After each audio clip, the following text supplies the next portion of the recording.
வணக்கம். இன்றைக்கி நம்ம பார்க்க போகிற சமையல் ஒரு சூப்பரான கமகமன் மணக்கிற மாதிரி ஒரு முட்டை புலாவ் எப்படி செய்யலாங்கிறத பார்க்கலாம். இப்போ ஒரு மிக்ஸி ஜார் எடுத்துக்கலாம். 4 பச்சை மிளகா சேர்த்துக்கலாம்.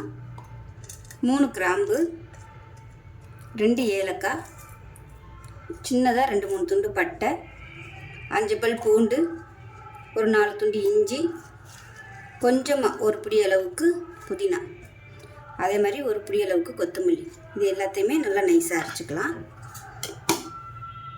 ஒரு பேன் எடுத்துக்கலாம். கொஞ்சமாக எண்ணெய் விட்டுக்கலாம்.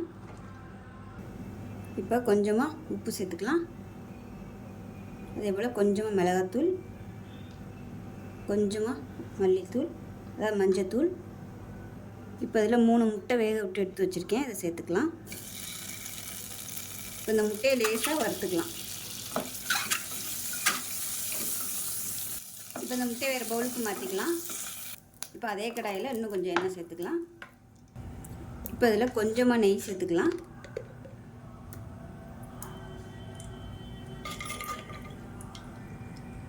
எண்ணெய் சூடாகும் ஒரு பிரியாணி இலை சேர்த்துக்கலாம். அது கூடவே நறுக்கி வச்சுருக்க பெரிய வெங்காயம் ஒரு கை அளவுக்கு சேர்த்துக்கலாம்.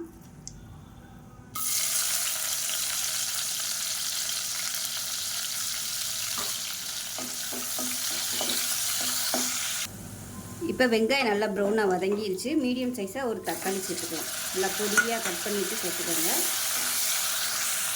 தக்காளி நல்லா வதங்கிடுச்சு. இப்போ அரைச்சி வச்சுருக்க அந்த புதினா பேஸ்ட்டை சேர்த்துக்கலாம். பேஸ்ட்டை சேர்த்துட்டு நல்லா வதக்கிக்கலாம்.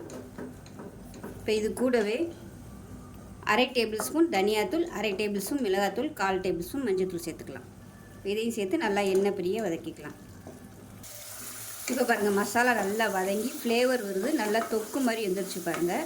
இந்த ஸ்டேஜில் தண்ணி சேர்த்துக்கலாம். நான் 1 கப் அளவுக்கு அரிசி எடுத்திருக்கேன், பாசுமதி அரிசி. நல்லா 20 நிமிஷம் ஊற வச்சு வச்சுருக்கேன். அதே டம்ளரில் 1.25 டம்ளர் அளவுக்கு தண்ணி சேர்த்துக்கலாம். தண்ணி சேர்த்து நல்லா கலந்து விட்டுட்டு கொதிக்கட்டும்.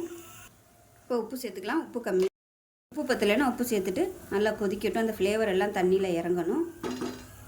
இப்போ தண்ணி நல்லா கொதிச்சிருச்சு. அரிசியை தண்ணி வடிகட்டி வச்சுருக்கேன், அதை சேர்த்துக்கலாம். சேர்த்துட்டு கலந்து விட்டுக்கலாம். கலந்துட்டு வறுத்து வச்சுருக்க இந்த முட்டையும் இதோடு சேர்த்துக்கலாம். கலந்துட்டு குக்கரை மூடி வச்சிடலாம். இப்போ நல்லா கொதிக்க ஆரம்பிச்சிருச்சு. குக்கரை மூடி வச்சுட்டு விசில் போட்டு 2 விசில் விட்டுட்டு ஸ்டிக் போனதுக்கப்புறம் பார்க்கலாம். இப்போ முட்டை புலாவ் எப்படி இருக்குதுன்னு பார்க்கலாம். பாருங்கள், நல்லா அருமையாக வந்துருச்சு. நல்லா கமகமன் இருக்குது. ஸோ நல்லா மிக்ஸ் பண்ணி விட்டுடலாம். அவ்வளோதான், சூப்பரான முட்டை புலாவ் ரெடி ஆயிடுச்சு. ஸோ இதே மாதிரி செஞ்சு பாருங்கள். செஞ்சு பார்த்துட்டு வீடியோ பிடிச்சிச்சின்னா லைக் பண்ணுங்கள், கமெண்ட் பண்ணுங்கள், சேனலை சப்ஸ்கிரைப் பண்ணுங்கள், பக்கத்தில் பெல் பட்டனையும் ப்ரெஸ் பண்ணுங்கள். நன்றி.